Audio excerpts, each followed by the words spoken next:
Greetings, everybody. It is I, your humble host, Greg Ravengrave. Yes. And I'm here to talk to you today about my experience seeing Gatecreeper, as well as 200 Stab Wounds, and three other bands that do not sound anything like either of those two. So, yes, back at the beginning of May, I got the chance to see Gatecreeper on their headlining tour here in Canada. They were doing a full North American tour, I'm pretty sure. And they came here and they played at Foufs. Foufs, for those who don't know, is short for Fafoun Electronique. And it is basically one of the bigger venues in Montreal, but isn't like as big as a place like Corona Theatre or Fairmount Theatre or Metropolis. Like a band on the size of like the Black Dahlia Murder would play there, but a band like Mastodon would play at a venue like Metropolis. So that's just to give you a bit of an idea of the size bands that play at this venue. But yeah, the interesting thing about this show is that Gatecreeper and 200 Stab Wounds, that makes sense. These bands are part of the new wave of old school death metal that's incorporating a lot of elements of hardcore into their music, and as well as some other genres too. But mostly it's like hardcore fused with death metal, maybe a little bit of slam in there too, and it really sounds dirty, grimy, disgusting, down-tuned. Usually the songs are pretty slow. There's not that many blast beats going on, lots of double bass, stuff like that. But then the other three bands that were on this bill, totally fucking different. It was a very, very interesting mixed bill. So I got there I think I missed the first two or three songs of the first band's set. They were a band called Infant Island. They're a screamo band, and I'm saying screamo, of course, I'm a metalhead.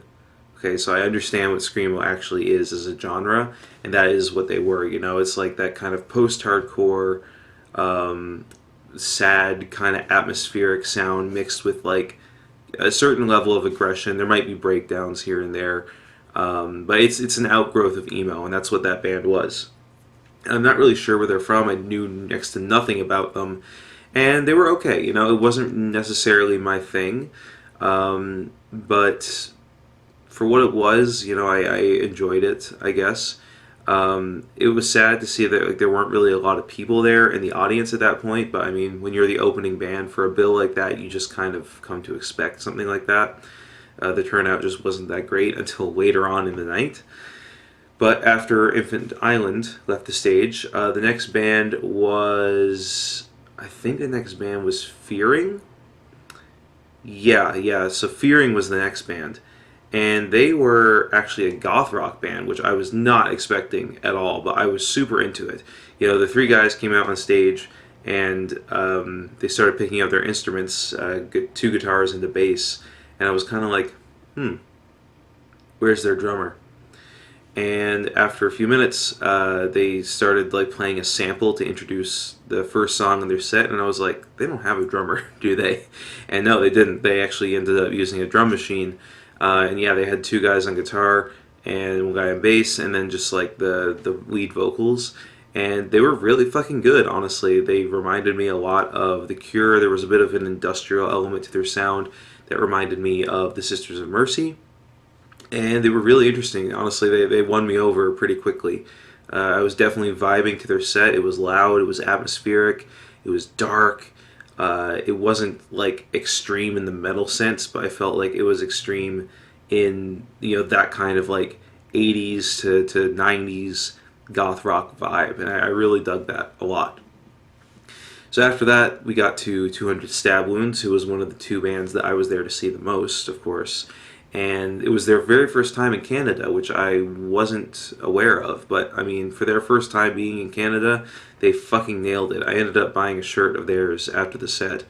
And, yeah, they really put on a fucking awesome show. They were heavy, they were brutal as fuck, just so fucking loud and intense. Just really all around a great set. So then after that, we got to the other band on this bill that was not metal, and their name was Narrowhead. And I got a lot of different vibes from that band. I wasn't necessarily into them that much, but they reminded me of like Deftones, I guess, in the Diamond Eyes era to a degree. Um, but there were elements of other bands in there too. Like they definitely had some grunge aspects of bands like Soundgarden and Alice in Chains and Nirvana, all of which I fucking love, and even a bit of post rock, post metal going on in there too. Like I name dropped Pelican when I was trying to describe this band's sound to some other people outside after their set. Most people didn't agree with me, but I felt like in the riff style there was definitely a little bit of Pelican going on. But unfortunately, they didn't really win me over. I wasn't super into them. I thought that like it's nothing against that genre of music because there's plenty of grunge as well as new metal bands who I really dig, and alt metal as well, depending on what you want to classify Narrowhead as a genre. But their singer just, I want to say that he wasn't good, but like man, he really was not on key for like almost like over half the set, if I'm being completely honest. And I understand that there's a degree to which like that kind of lazy approach to vocals is just kind of part of being in a grunge band. Like if you're a huge fan of Nirvana, you could say the same thing about Kurt Cobain. But like as far as I remember, Kurt Cobain usually could at least, stay in key. And this guy certainly couldn't. And, when I think about other grunge bands like the two I mentioned previously, Soundgarden and Alice in Chains, I mean, Lane Staley, Chris Cornell, Jerry Cantrell, like, all these guys are really, really amazing, very talented vocalists. So I don't think that argument works very well.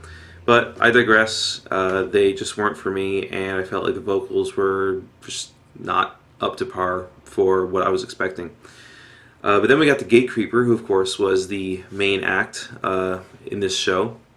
And the first thing I noticed about them when they came out was just how fucking thick their bass sounded. Like it was just unbelievably monstrous compared to the rest of the band. Like they clearly were relying on that bass a lot, and it fucking showed. Like I was just blown away by how fucking loud and intense it was. If you are looking for a band, excuse me, to reference for bass sound and bass tone, then fucking look no further than Gatecreeper. My God. But yeah, they played a lot of songs that come from their newest record, their newest EP, and Unexpected Reality, except for obviously the last track, because it's like a 16-minute funeral doom song. But the other songs are a lot shorter. They're more in like the grindcore vein, and so they played some of those.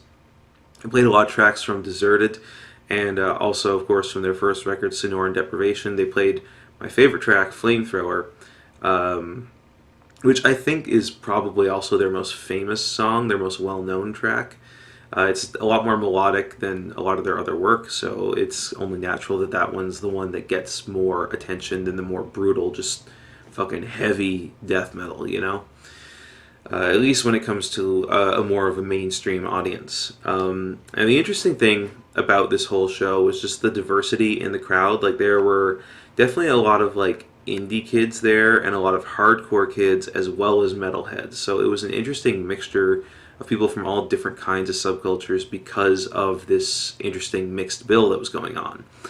But the thing that kind of irritated me is like the hardcore dancing. Which I guess is like kind of old hat to be complaining about as a metalhead. Like, my God, we're still having this fucking conversation like all these years later, even after like hardcore has been around for what, almost 40 years at this point as a genre. Like that style of like New York hardcore that I'm talking about. I don't mean hardcore punk. I mean like knocked loose style, like Sick of It All style, that kind of shit. But yeah, like it just kind of makes the pit a little less inviting, which I understand that maybe that's the point, is that you're trying to let out your aggression, but like with a push pit or like a regular mosh pit, I feel like it's not that bad.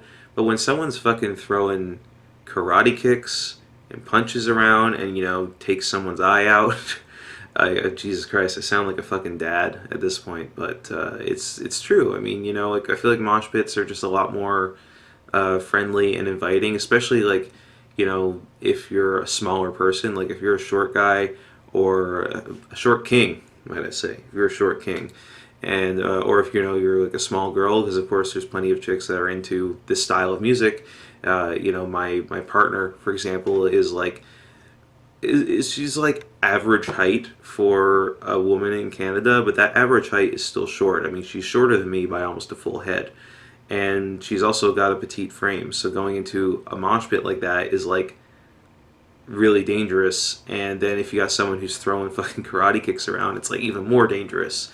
So there's a level of risk that you accept when you go to a concert, but there's also like a reasonable amount of like, I don't know, maybe restraint that you could hold. Like I don't know, maybe I'm coming off sounding a little too concerned, I guess. But me personally, I don't want to get anywhere fucking near a hardcore dancing pit because I'm not trying to get my head fucking kicked off by some asshole who's just not paying attention to his surroundings and just letting loose. But hey, that's just me. Overall, the show was really, really fucking fun. I definitely enjoyed seeing Gatecreeper and 200 Stab Wounds, and Fearing 100% won me over. Infinite Island was okay, and Narrowhead, I wished they were better, but ultimately they weren't really my thing. But, hey, it's just my opinion. So, hope you guys have enjoyed this video, me talking about seeing Gatecreeper here in Montreal at Fufun Electronique. Actually, I think it's just Electrique, not Electronique. Yeah, it is. So, sorry about that. And I'm going to see Thy Art is Murder and After the Burial tonight, so I'll be making a video about that hopefully tomorrow, but we'll see. Anyway, see you in the next one.